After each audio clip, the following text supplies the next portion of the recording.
En primera plana, Carlos Herranz. Bienvenidos en Primera Plana, un programa de Radio Francia Internacional y de France 24. Esta semana no es la Semana Santa lo que ha inspirado nuestro programa de esta edición, pero sí que tiene que ver con usos y costumbres. Verán, esta será la época recordada por la época en la que la humanidad se puso a perrear. Y vamos a hablar de eso, del reggaetón como fenómeno cultural y social que está impregnando absolutamente todo en el mundo.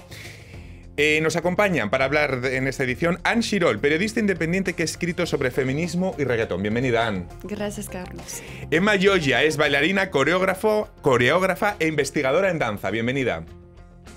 Melissa Serrato, periodista cultural. Bienvenida. Buenos días, Carlos. Y Ingrid Sellén Gamboa, periodista especializada en culturas urbanas. Bienvenida. Muchas gracias, Carlos. El perreo, tendencia mundial. Hoy nuestro asunto en Primera Plana.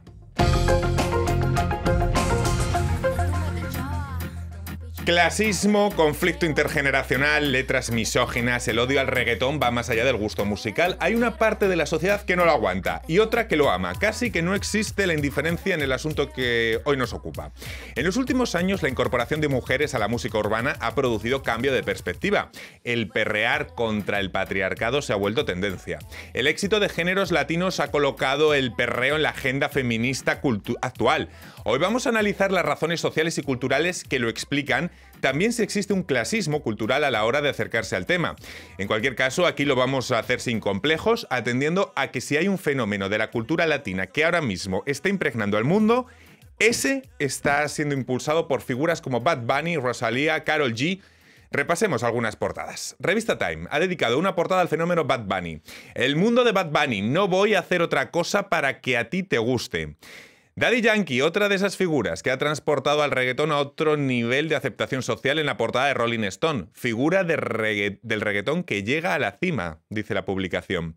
El País, en este artículo que se refería al tema de hoy, clasismo, conflicto intergeneracional, letras misóginas, el odio al reggaetón va más allá del gusto musical. Bueno, quizás deberíamos de empezar hoy hablando de si hay muchos prejuicios a la hora de analizar el perreo como fenómeno social y cultural. Anne. Bueno, Carlos, creo que es muy interesante porque al origen reggaetón era un género muy patriarcado, muy machista, con letras súper violentas contra las mujeres a veces. Y ahora vemos hoy en día que hay una nueva escena súper interesante de mujeres empoderadas, como Karol G, Becky G, todas las G, que se hablan de su deseo sexual y que están reapropiándole. Emma, ¿se puede bailar reggaetón, escucharlo, incluso defenderlo siendo feminista? Bueno, primero yo diría que es lo que estamos entendiendo cuando hablamos de feminismo. Hubo muchas luchas plurales que hacen mucho feminismo, pero si estamos hablando de una lucha contra opresiones múltiples, del sexismo, del racismo, del clasismo, ahí sí pienso como el perreo, como lugar donde el cuerpo explora su libertad, su placer, su goce. Me parece una fuente, una herramienta potente de lucha claramente feminista. Y además el perreo puede ser mucho más, puede ser fuente de erotismo, de autoerotismo, puede ser combativo, también como en las manifestaciones en Puerto Rico, enfrente de la catedral. Y además conlleva memorias de migración de gestos pélvicos, donde este lugar que históricamente y hoy en día está violentado, constantemente cosificado, se reapropia, se retoma. Y en este sentido, desde el baile, mismo sin escuchar las letras, con el ritmo, ahí me parece una poderosa herramienta de feminismo. Melissa, Ingrid, vosotras que sois periodistas culturales, desde el periodismo hemos mirado muchas veces con clasismo al género del reggaetón y eso nos ha impedido analizar todo el fenómeno cultural y social que estaba en ebullición. ¿Melissa? En los primeros tiempos sí, y cuando uno ve las entrevistas de los reggaetoneros dicen que realmente tuvieron que pelear y tocar muchas puertas para lograr entrar a tener una entrevista en un medio de comunicación y ser visibilizados. Pero pues de ahí a lo que vivimos hoy, pues es decir, es que está absolutamente impregnada en nuestra sociedad de reggaetón. Entonces claro, el fenómeno de la resistencia que hubo a lo que hoy es totalmente un crecimiento exponencial. Hemos quitado estigmas entonces, Ingrid. Yo creo que siempre hubo la atracción de la buena sociedad, de la alta sociedad para esa cultura clandestina, la cultura underground, que ese mestizaje estaba necesario para que la cultura pueda revivir, crecer, evoluar en muchos sentidos. Entonces se alimentó la cultura de la alta sociedad con la cultura clandestina. Eso fue siempre, y yo creo que el reggaetón está viviendo también ese fenómeno, esa historia. Esta claro, línea. porque en 2 décadas el reggaetón pasó de ser un género urbano, más que de todo localizado en el Caribe, en Panamá, un género mainstream. Criticado por violento, por misógino, hemos hablado, por su riqueza musical discutible. ¿Cómo se puede definir esta evolución que ha tenido el reggaetón en 2 décadas, Anne? Creo que la evolución es muy interesante cuando vemos artistas como Bad Bunny. Él está cambiando todas las reglas del género, ¿no? Emma, ¿cómo valoraríamos las 2 décadas de evolución?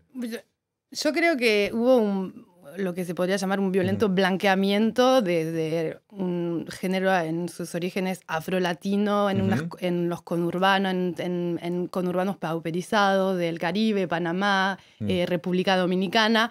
Y cuando está cooptado por la industria musical, muchas veces basada en Latinoamérica, en Estados Unidos, ahí sí hay un proceso ahí de sexualización obvia, cuando antes también era cultura de sobrevivencia, de hablar de los barrios, de los problemas, de la droga, del crimen, de todos los problemas que estaban en los barrios, de la violencia continua. Y esa hipersexualización llegó cuando empezó a ser más mainstream, cuando salió de las fronteras de... Sí, en este momento se sexualiza mucho porque también es lo que la gente pide. Y entonces, en este momento... Estamos viviendo en una sociedad que se está hipersexualizando y se está liberando toda esa partida íntima de todo el mundo. Es el ser humano, el movimiento de cadera es la matriz de la humanidad, ¿sí o no? Entonces, la pregunta es, ¿la coreografía del reggaetón y su hipersexualización condiciona a las nuevas generaciones o es liberalizadora? Para mí es liberadora. ¿Sí?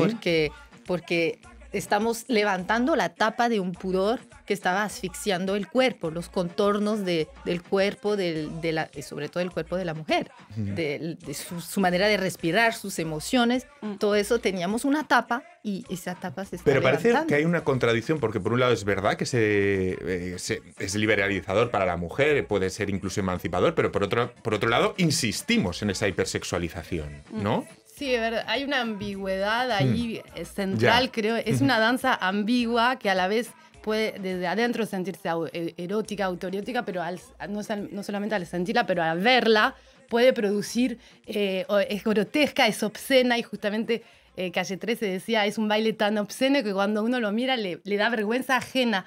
Y justamente nos propone la transgresión, hasta dónde nuestra sociedad acepta, cuáles son los límites entre lo bueno, lo malo, lo moral, lo inmoral, lo limpio, lo sucio, todo eso, esos binarismos de nuestra sociedad. Sin duda podemos recordarnos de la religión y de todas las límites que nos puso la religión. Yo creo que ahí estamos casi en el jardín del Edén, con Adán y Eva y la mujer que tal vez representa la tentación y tal vez algo más diabólico. Sí. Y en Latinoamérica el catolicismo impuesto por la colonización con manera tan Quizá violenta. Este cambio de paradigma tenga que ver con que las mujeres están revolucionando la música urbana y eso está teniendo efecto en el tema que hoy tratamos. Es decir, también hay una incorporación de grandes figuras al mundo del reggaetón, de grandes nombres de mujeres. Sí, yo creo que las mujeres se están reapropiando y se necesita que esas mujeres, que esas figuras femeninas se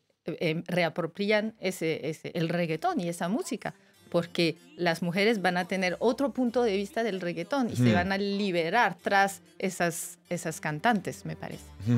Al fin y al cabo, no se trata de nuevos códigos como han existido tantas veces en el pasado que a su vez escandalizaban a otras generaciones. Es decir, este recorrido, Melissa, que vemos con el reggaetón, ¿no lo hemos visto antes con el rock, con el hip hop, con otros géneros? Sí, por supuesto. Es decir, también siempre ha habido mucho miedo a lo nuevo en la sociedad. Entonces llegan los Beatles y este sonido sonido estruendoso al que la gente no estaba habituado, pues por supuesto genera resistencias.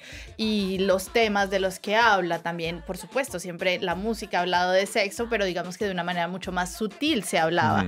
Y también el rock también ha sido misógino, ha tenido letras totalmente... Claro, recuerdo una canción de Guns N' Roses, por ejemplo, que dice, solía amarte, pero tuve que matarte porque te iba a extrañar mucho, entonces estás ahora 3 metros bajo tierra en mi jardín. Claro, ya ahora consideramos a Guns N' Roses algo de culto. Cuando, claro, pero es que el tiempo... en su momento no era de culto. Claro. Pero sí, o sea, es decir, resistencia siempre ha habido, pero yo creo que también lo que es interesante es que el reggaetón de una forma u otra está muy en sintonía con el tipo de relaciones que hoy estamos teniendo. Entonces, no es extraño, no sé, que Maluma cante For Babies, que una de sus canciones más escandalosas, gústele a uno o no, pero ¿cuántas personas tienen hoy 2 o 3 citas en Tinder para ver con cuál funciona y con cuál no? Y también creo que es un género sumamente...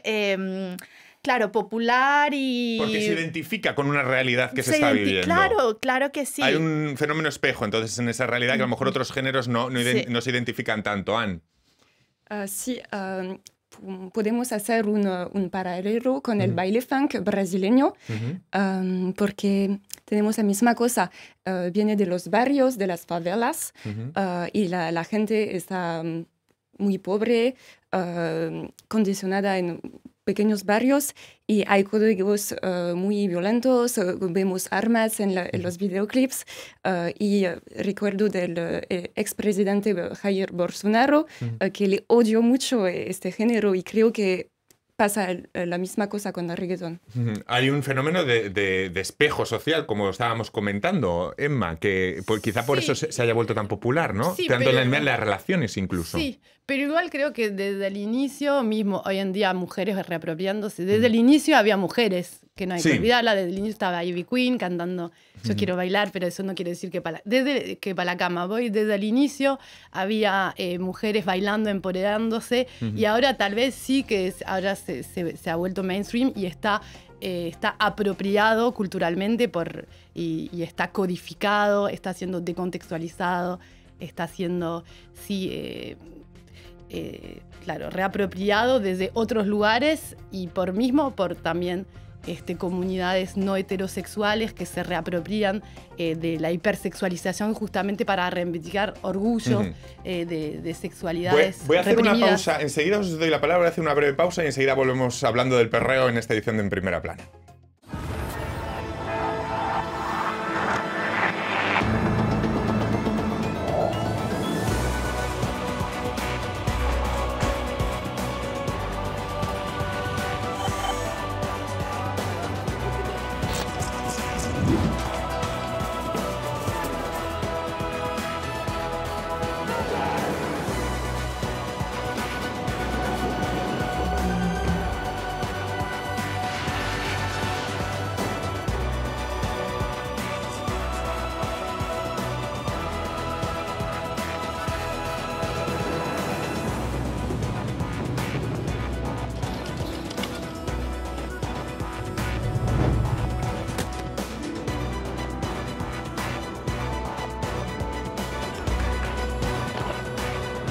France 24, su ventana al mundo.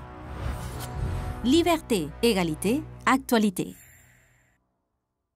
Seguimos en Primera Plana esta semana hablando del perreo como tendencia mundial, del reggaetón. Lo hacemos con Anne Quirol, periodista independiente que ha escrito sobre feminismo y reggaetón. Nos acompaña Emma Gioia, investigadora en danza, y las periodistas culturales Melissa Serrato e Ingrid Seyen.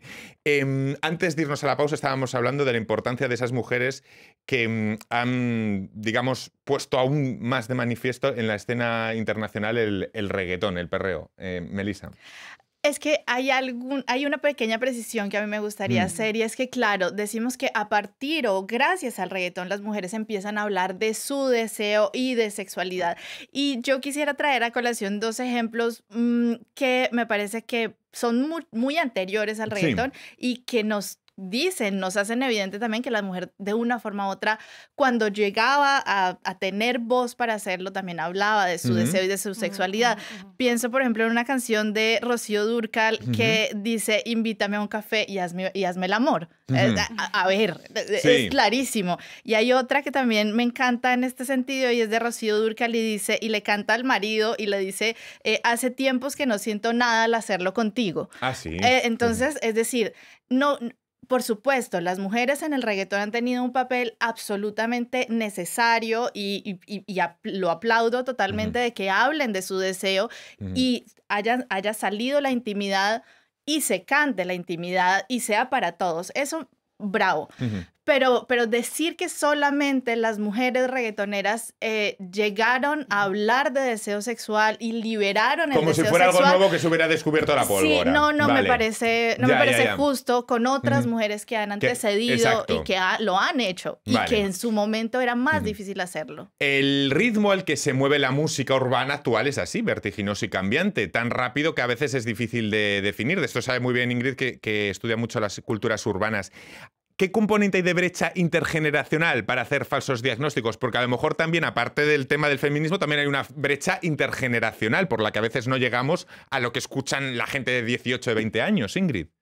Sí, siempre hubo ese choque entre las generaciones. Los jóvenes siempre son los primeros a poder entender y sentirse, reconocerse en las nuevas culturas, las culturas clandestinas. Y eso nos puede llevar a falsos diagnósticos vista con la perspectiva del adulto, ¿no?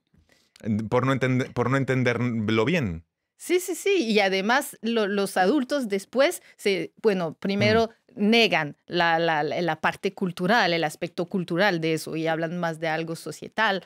Y finalmente, viendo que hay una evolución y es el joven que tiene que probar que sí es una cultura, que sí hay un medio de exprimirse, un medio de tener mensajes, de decir lo que piensa la juventud por dentro. Entonces después el adulto, y sobre todo los adultos del círculo del arte, de la cultura, de la moda, como fue por el hip hop. El hip hop antes era en la calle, una cultura de la calle, y en Nueva York los especialistas de moda entonces empezaron a interesarse para alimentar a sus círculos, a su arte y a su cultura. Así llegó y así hoy en día tenemos el breaking que está en los Olímpicos de París 2024. Es que fíjense cuántas cosas. A lo mejor para explicar esta brecha intergeneracional tenemos que asumir que culturalmente nos vamos volviendo conservadores con la edad y lo que hacemos es seguir haciendo hincapié en los gustos ya preestablecidos. ¿Tenemos miedo a descubrir cosas nuevas culturalmente,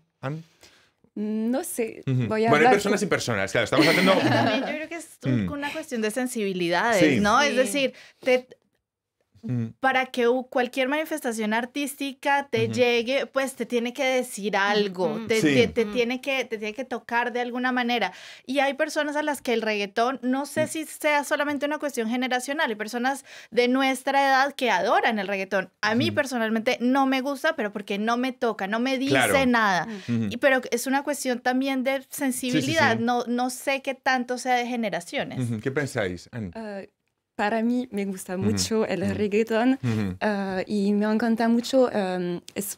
Bueno, yo te entiendo cuando dices que las letras pueden ser como machistas, sí, lo sabemos todo, pero me gusta como cuando leí un libro, puedo gustarme mucho, pero no estoy adictiva a la narrativa. Y creo que cuando escucho Romeo Santos, no es reggaetón, lo sé, pero no tengo que estar de acuerdo con todo, ¿no? Pero una pregunta, ahora cuando os veo hablar y ya tenéis una libertad a la hora de decir me gusta o no me gusta el reggaetón, ¿se ha quitado parte del estigma en este tema? Porque hasta hace tan solo unos años decir me gusta el reggaetón en ciertos círculos sociales estaba mal visto. Sí. Incluso si te gustaba era casi un placer prohibido, culposo, que no decías, ¿no? ¿Cómo lo ven? Sí, depende de dónde, no es lo mismo escuchar el reggaetón en España que en Latinoamérica, no depende de dónde te criaste, en qué ámbito, y creo que tampoco no tiene, depende de dónde venís, para uno es un estigma, para otro es una pasión inmediata, pero sí siempre está eso de los pasos prohibidos, está esa ambigüedad continua de la cual hablamos. Revela algo íntimo Sí. del ser humano, como en el baile contemporáneo, la primera vez que Nijinsky subió en el teatro vestido con todo ese costume bien apretado, y ahí nació el baile contemporáneo, porque él reveló el cuerpo del bailarín con una gestual también que nunca se había visto. Igual por Josephine Baker, que era una bailarina en París y bailaba con su faldita de bananos y todo, y la gente de la alta sociedad iba a verla en el cabaret y estaba lleno, estaba repleto el teatro. Más temas. Hablemos de lo latino, porque lo latino en todo este debate. Se habla de música latina o de ritmos latinos. ¿Qué proyecta esta música de lo que es, entre comillas, lo latino? ¿O hablamos de algo tan globalizado que ya la particularidad latina se ha diluido? ¿Cómo lo ven? Pues para mí son ritmos. El latino, la cultura latino nació de ese mestizaje de ritmos africanos, europeos, amerindios, y ese mestizaje yo creo que sigue viéndose y tratando de vivir en el reggaetón también, ¿no? Melissa. Sí, habría que también definir qué es lo latino, sí, claro. pero sí podríamos partir del hecho de que lo latino es también lo que se habla o se canta en español. Y hay algo que me parece muy particular también acá, y es que el reggaetón utiliza algo también muy frecuente hoy en día, y es el Spanglish. Entonces ya no es solamente, solamente la influencia y el mestizaje de atrás, sino que, claro, es decir, como es mainstream y como ya llegó a todos lados y estamos invadidos por reggaetón, entonces, claro, también incluso personas que no hablan español les gusta el reggaetón, y tal vez para complacer también a ese público internacional se usan palabras en inglés y ese Spanglish para hacerlo más cercano incluso. Sí, lo latino es una construcción, una etiqueta de la industria musical que aplasta el multiculturalismo de lo que es la latinidad. Lo latino también son las construcciones nacionales en América Latina que usaron el mestizaje, pero siguiendo implementando leyes racistas. Entonces, como el mestizaje o la hibridez real. Y también lo latino es adentro de la diáspora en Estados Unidos, mismo acá en Europa, cuando se vive. Yo entrevisté a un bailarín que me decía que él bailaba todos los fines de semana reggaetón para sentir la latinidad a través de sus venas, y eso es muy fuerte. Es como también la identidad en la experiencia de la migración, que ahí sí no es más una etiqueta o una construcción, pero que se vive profundamente. En una era en la que el odio se propaga sin control en Internet, los artistas urbanos han aprendido a convivir con las críticas más sangrantes, porque quizás ningún otro movimiento musical ha recibido un nivel de rechazo tan pronunciado como del que hablamos hoy.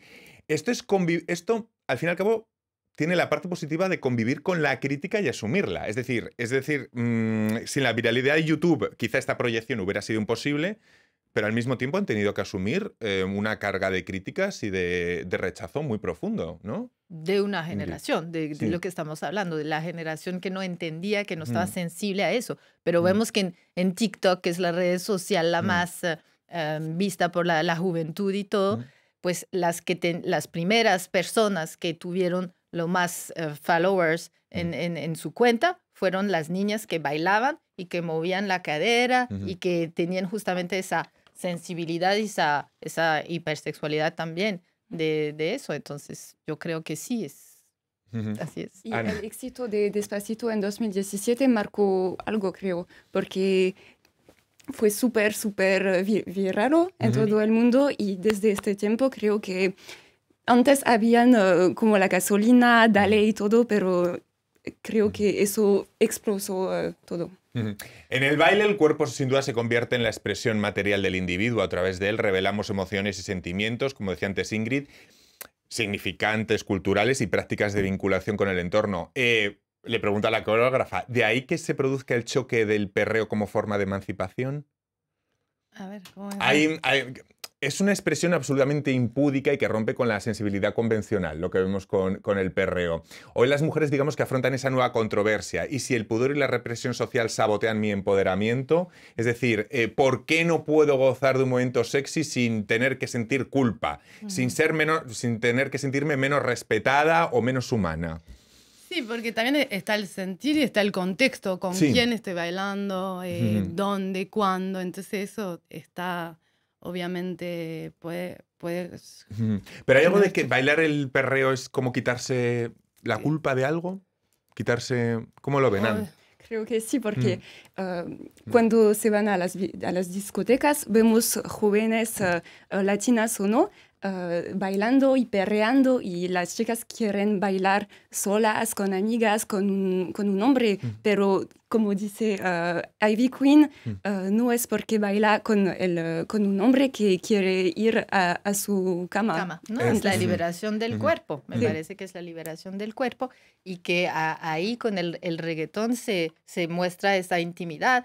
Y no es la primera vez, porque, por ejemplo, la cultura zouk, que es del Caribe francés, es bien pegado, se baila de a dos también y todo, y ahora es algo aceptado en la cultura francesa. Las fiestas con zouk es normal y ahora sí se acepta, pero al primero la gente que bailaba zouk no era bien vista. Sí, perdón, es un poco lo que decía Andrés, como esa reapropiación, ese retomar ese lugar del cuerpo que fue tan violentado, tan cosificado, retomarlo con orgullo y usar de su poder y negociar el deseo que genera. Entonces sí, ahí es un lugar fuerte de empoderamiento, claramente. ¿Melissa?